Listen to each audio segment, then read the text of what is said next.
नमस्कार, मैं अशोक सिन्हा पत्रकार। पिछले एक सप्ताह से हम बिहार की राजनीति को लेकर और ख़ासकर बिहार में होने वाले नए सीएम को लेकर जो मैंने यूट्यूब चैनल पर जो खबर चलाई वो लगभग 100% सही रहा। लोगों ने भी मुझे बधाई दी कि भाई आप प्रिंट मीडिया के लोग हैं, जो भी आप बोलेंगे सही बोलेंगे। वही हुआ भी। खैर, आज बिहार में भाजपा की नई सरकार की शुरुआत हो गई। नीतीश कुमार जी अपने पद से इस्तीफा दे दिए, राज्यपाल को सौंप दिए और एनडीए की बैठक में नीतीश कुमार स्वयं सम्राट चौधरी को फूलों का माला पहना दिए, बधाई दिए, शुभकामनाएं मुख्यमंत्री बिहार बनने के लिए। सम्राट चौधरी ने भी कहा, आपका आशीर्वाद सर आँखों पर, आपका मार्गदर्शन हमेशा मिलता रहेगा मुझे। आपने मुझे बहुत बड़ी सौगात दी है, तो आशीर्वाद का सौगात। दूसरी बात यह है कि जदयू मतलब नीतीश कुमार और नीतीश कुमार से ही निशांत हैं। नीतीश कुमार अब राज्यसभा चले गए, निशांत भी मंत्रिमंडल में आने से इनकार कर दिया। देर रात तक उन्हें समझाया गया, निशांत को, कि आप पार्टी को बचाने के लिए, यानी ये अंदरूनी बात है, पार्टी को बचाना है, आप सरकार में शामिल होइए, उप मुख्यमंत्री बनिए, मंत्री बनिए, एक हम लोगों में शक्ति रहेगी।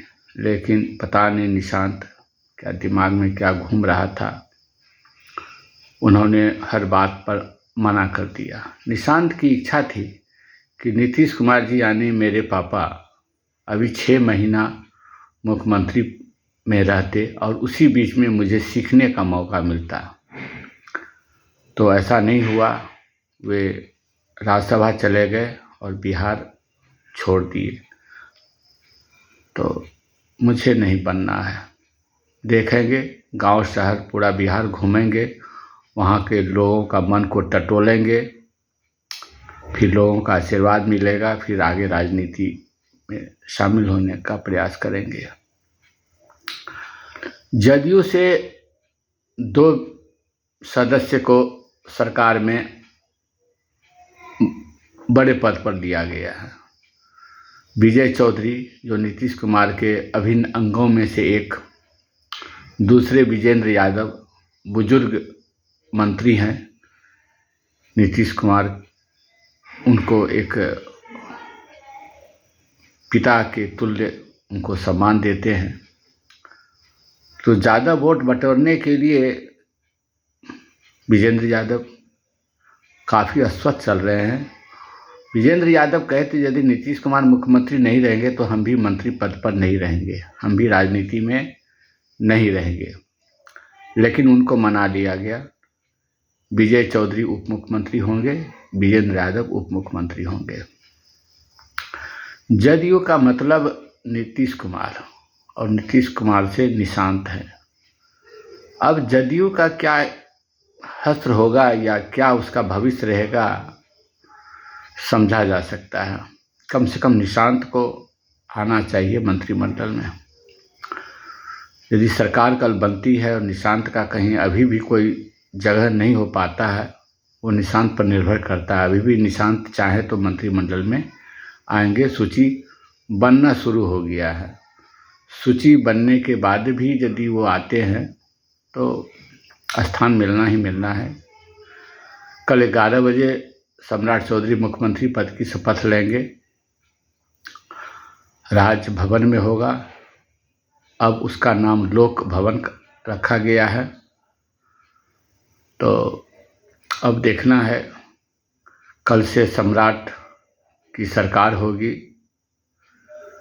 सम्राट चौधरी पिछले दिनों अपने पिता का जन्मोत्सव मनाए थे, यानी कि शौकनी चौधरी सम्राट चौधरी के पिताजी का जन्मोत्सव मनाया गया था पटना में सम्राट चौधरी के आवास पर बड़ी धूमधाम से, जिसमें नीतीश कुमार भी आए और शकुनी चौधरी के साथ बैठकर काफ़ी बातें की। तो कल से सम्राट सरकार होगा, मंत्रिमंडल का क्या स्वरूप होगा आज रात में तय हो रहा है। मंत्रिमंडल में किनको रखा जाएगा किनको नहीं रखा जाएगा, सारी तैयारी होना शुरू हो गया है। अब देखना है किनको बाहर का रास्ता दिखाया जाता है, किनको स्थान मिलता है, यह तय हो जाएगा, रात में ही तय हो जाएगा। जिसकी सूचना हम आपको एज ए पत्रकार आपको हम देने का कोशिश करेंगे। बिहार में नई सरकार, सम्राट चौधरी मुख्यमंत्री बनने जा रहे हैं। मेरी ओर से उन्हें बधाई, शुभकामनाएं। मैं आशा करता हूं सम्राट चौधरी बिहार की दिशा दशा को बहुत आगे बढ़ाएंगे। बधाई सम्राट चौधरी जी को।